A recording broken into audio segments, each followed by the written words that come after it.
It's interesting that this subject was studied through a more quantitative or positivist approach in terms of hypothesis testing rather than the more ethnographic or in-depth interview methods that I might be used to. Do you think food is one of the cultural aspects that present our behavior, our thought, or symbolism?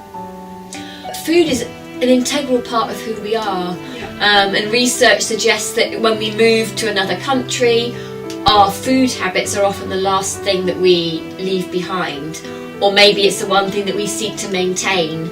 It's because it's so much linked to social relationships, to memory and nostalgia, to our experiences growing up, maybe even our regional identities in terms of regional foods.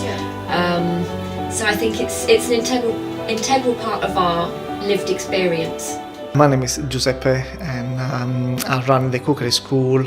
I've been chefing about 25 years. Can you share your experience when you face with the cultural difference between the Italian food and British food?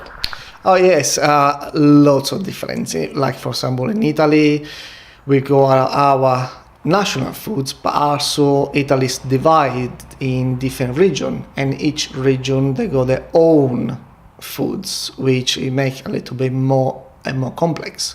We use vegetable because that's what we grow, fish because that's what is around us, not much meat. Our tradition back home is very strict and very classic, but it start to get a little bit more innovative and different, but we still stick with a traditional, a classic.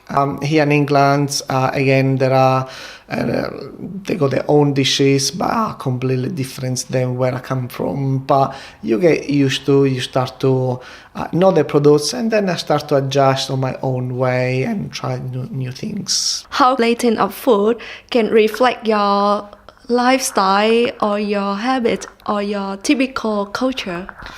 Basically, again, back home in Italy, the main thing for us is the foods. We don't look after that much the decoration or presentation. It's very simple, but the main thing is the foods. So it means that you focus more on the flavor and for the decoration, the simplicity, the betterity. Is it right? Yeah, I mean, I like a little bit. For example, sometimes I use little flowers, and which is quite pretty, delicate. But again, in Italy, the main thing for them is the foods. You find a slice of lemon or a piece of lettuce. That's it.